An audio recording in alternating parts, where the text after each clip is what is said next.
नमस्कार, आप देख रहे हैं भारत न्यूज। इजराइल हमास के बीच चल रहे युद्ध के हर एक पहलू पर सबकी नजर बनी हुई है। इसी बीच इजराइल की ओर से भारत सरकार को एक पत्र लिखकर नाराजगी व्यक्त करने का मामला भी सामने आया है। जानकारी के लिए बता दें कि उद्धव गुट शिवसेना के वरिष्ठ नेता और राज्यसभा सांसद संजय राउत के यहूदी और हिटलर के बारे में किए गए एक ट्वीट के बाद इजराइल की ये नाराजगी सामने आई है, जिसके बाद नई दिल्ली में इजराइल के दूतावास ने शिवसेना के राज्यसभा सांसद संजय राउत के आपत्तिजनक ट्वीट के बारे में भारत सरकार को पत्र लिखा है। सूत्रों के मुताबिक विदेश मंत्रालय और लोकसभा अध्यक्ष ओम बिरला को लिखी चिट्ठी में दूतावास ने यहूदी समुदाय के खिलाफ नरसंहार को उचित ठहराने वाली राज्यसभा सांसद के बयान पर निराशा व्यक्त की है। आपको बता दें कि 14 नवंबर को संजय राउत ने गाजा के अल शिफा अस्पताल में चुनौतीपूर्ण स्थिति के बारे में एक रिपोर्ट फिर से साझा की थी। उन्होंने कैप्शन में लिखा था कि हिटलर यहूदियों से इतनी नफरत क्यों करता था, यह बात अब समझ में आ रही है। हालांकि कड़ी प्रतिक्रिया के बाद राज्यसभा सांसद ने अपना ट्वीट हटा लिया था। वहीं इजराइल द्वारा लिखे गए पत्र को सार्वजनिक नहीं किया गया है। संजय राउत द्वारा शेयर की गई रिपोर्ट में इजराइल के हमले के बाद अल शिफा अस्पताल में समय से पहले जन्मे बच्चों को रोते हुए दिखाया गया है। रिपोर्ट के मुताबिक अल शिफा अस्पताल में समय से पहले जन्मे बच्चे रो रहे हैं। जिस इंक्यूबेटर में उन्हें रखा गया था उसकी बिजली इजराइल ने काट दी है।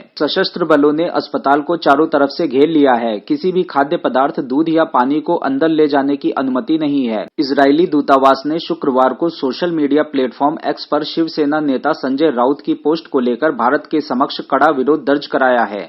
नई दिल्ली स्थित इजरायली दूतावास ने यहूदी समुदाय के खिलाफ नरसंहार को उचित ठहराने वाली यहूदी विरोधी टिप्पणियों के लिए शिवसेना नेता संजय राउत के खिलाफ विदेश मंत्रालय को कड़े शब्दों में एक वर्बल नोट भेजा है। इसके अलावा दूतावास ने लोकसभा अध्यक्ष ओम बिरला को भी एक पत्र लिखा है। राजनयिक सूत्रों ने कहा कि इजरायली दूतावास चाहता है कि संजय राउत को बताया जाए कि उनके पोस्ट ने उस देश को किस तरह से आहत किया है जो हमेशा भारत के साथ खड़ा रहा। हॉलोकास्ट विश्व युद्ध के दौरान यूरोपीय यहूदियों का नरसंहार था। 1941 और 1945 के बीच नाजी जर्मनी और उसके सहयोगियों ने जर्मनी के कब्जे वाले यूरोप भर में लगभग 60 लाख यहूदियों को गैस चैम्बर में बंद करके व्यवस्थित रूप से मार डाला था। अक्टूबर की शुरुआत में इजराइल हमास संघर्ष शुरू होने के बाद से ही राउत सक्रिय रूप से इस पर अपने विचार व्यक्त करते रहे हैं। पिछले महीने में उन्होंने सत्तारूढ़ भाजपा और उग्रवादी समूह के बीच समानताएं निकाली। बाद में उन्होंने कहा कि इजराइल के लिए भारत का समर्थन केंद्र को पेगासिस स्नूपिंग सॉफ्टवेयर की आपूर्ति के कारण था। संजय राउत ने इजराइल हमास संघर्ष पर बार बार बोला है। हालांकि इस विषय पर उनकी स्थिति हमेशा उलट-पुलट होती रहती है।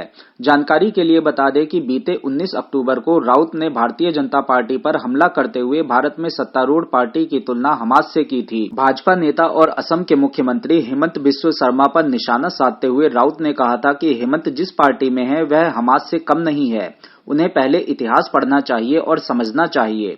वह भाजपा का हिस्सा हैं और उन्हें ऐसा करना चाहिए। आपकी जानकारी के लिए बता दें कि इजराइल हमास युद्ध पर भारत के रुख को लेकर भारत में इजराइल के राजदूत नाओर गिलोन ने कहा था कि इजराइल हमास संघर्ष पर भारत की मजबूत और सुसंगत स्थिति से इजराइल संतुष्ट है। मुझे लगता है कि पहले दिन से भारत की स्थिति हर समय बहुत सुसंगत रही है। प्रधानमंत्री नरेंद्र मोदी के नेतृत्व वाली सरकार और विदेश मंत्री एस जयशंकर जहां भी बोलते थे यह हमेशा सबसे पहले होता था। आतंकवाद कदापि स्वीकार्य नहीं है, जिसे करने में कई देश विफल रहे। गिलोन ने आगे कहा कि उन्होंने 2 राज्य समाधान के बारे में बात की जो पूरी तरह से समझने योग्य भी है। 2 अक्टूबर को हमास आतंकवादियों द्वारा सीमा पार करने के बाद इजराइल ने गाजा में अपना आक्रमण शुरू किया। अब तक लगभग 1200 लोग मारे गए थे। हमास ने 200 से अधिक व्यक्तियों का अपहरण कर लिया था। वहीं इजराइल के हमले में 5000 से अधिक बच्चों सहित 14000 से अधिक लोगों की जान चली गई है। संजय राउत द्वारा की गई इस टिप्पणी पर आप लोगों का क्या कहना है? गाजा में जो कुछ चल रहा है उसका इतिहास क्या है? क्या इजराइल द्वारा हमास को संपूर्ण नष्ट किए जाने का आप समर्थन करेंगे? कमेंट करके हमें अवश्य बताएं। हमारे इस वीडियो को लाइक करें और चैनल को सब्सक्राइब करें।